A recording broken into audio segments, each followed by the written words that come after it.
Good afternoon to everybody, or Parshat Vayechi, very special parasha, in that we're now finishing the book of Bereshit. We know from the parasha that Yaakov made a great emphasis to his son Yosef that he has to be buried in Ma'arat HaMachpelah.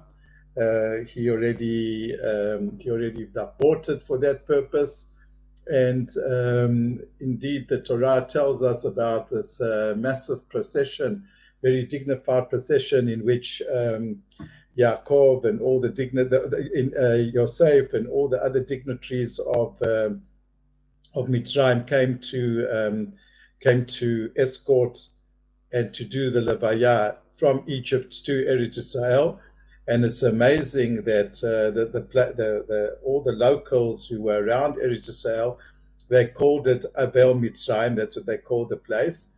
And when there was one of the stops on the way to Ma'arat HaMachpelah, they called it Avel Mitzrayim because they saw in it so many people who were of Egyptians who were involved and participated in the funeral. So I say, why is that so remarkable? Because Yaakov was only a couple of years. How many was 17 years in Mitzrayim, and look at the impact that he made towards the end of his life. That the entire Egyptian leadership came and escorted him to his final resting place in Eretz Israel. Just amazing.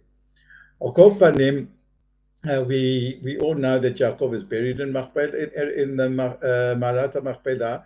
But I wanted to just go into where was Eisav actually buried. There's lots of midrashim, conflicting midrashim, what exactly happened, what was the fate of Eisav.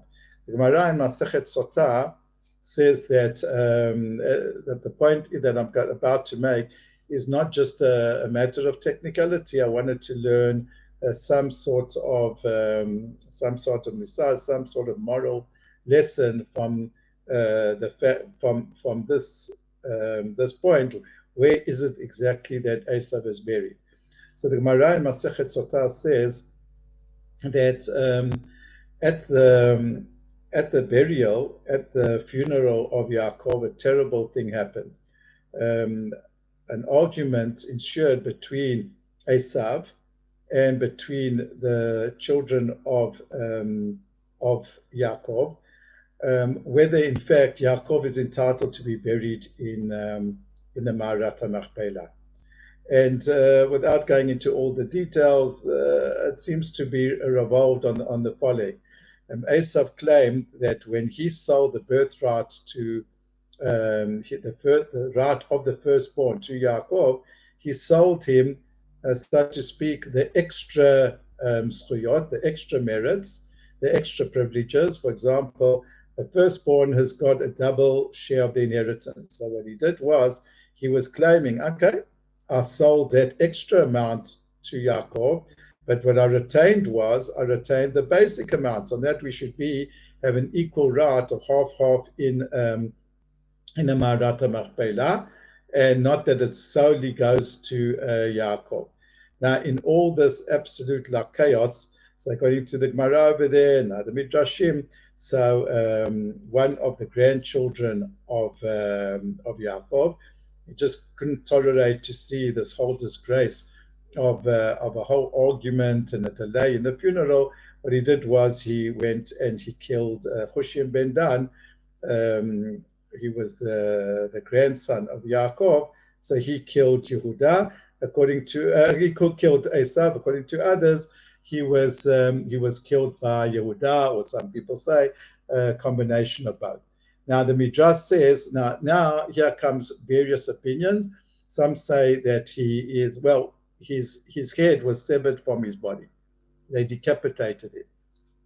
Now here there's different Midrashim. Some say that the head of Eisav just rolled away. Some people say that it rolled into the Ma'arat HaMachpelah. So then that means that actually, according to that Midrash, that Eisav, part of himself, part of that body, did land up in in Marat HaMachpelah. And the Khatam Sofer makes some sort of calculation that, let's say, so there were 3 portions, right?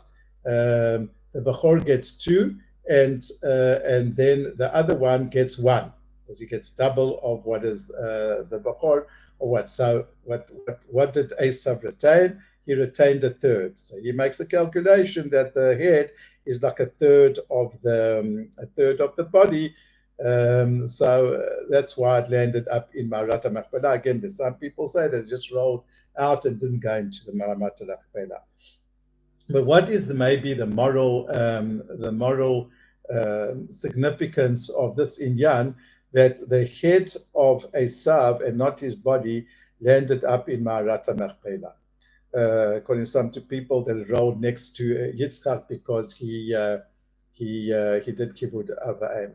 But the main message, which some have said, is as follows: that Eisav, intellectually, he vadai understood that his father's lifestyle, that Yitzchak, that the Torah, that his grandfather Abraham, everything that they said and everything that they led their life was emet. It was 100% true. And the problem with Eisav was that all his intellectual understanding never seeped into his body. It remained exactly where the head was. It was like a type of E.T., as Rabbi Blachman said, this massive head with a small little neck, and all the knowledge that Eisav has, that just didn't seep into the body. It didn't seep into his emotions, didn't seep into his being, it didn't seep into his actions. Many times I think actually that the European Union, they're exactly like that. Intellectually, they've got all sorts of commissions against anti-Semitism, etc.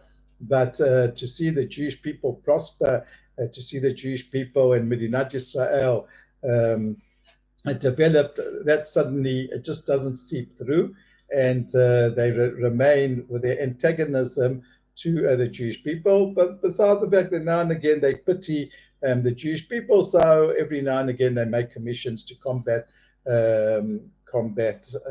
anti-Semitism in their countries. That's how the inheritors of Eisav are. But Al Kopanim, that is the idea. The idea was that yes, there was a part of Eisav which did identify with all the Avot. He was, so to speak, he did understand, and he did identify a little bit with Abraham, etc. And that's why the head rolled now, it was executed and it rolled into Marat HaMachpelah. But the rest of Eisav, and that's so the indignity of it, it was chopped off. The body and the head were in 2 different places. They schlepped the body to near Yemen, because that's where it was, Edom, Saudi Arabia, and that's where Eisav was buried. And it's because the 2 were never connected.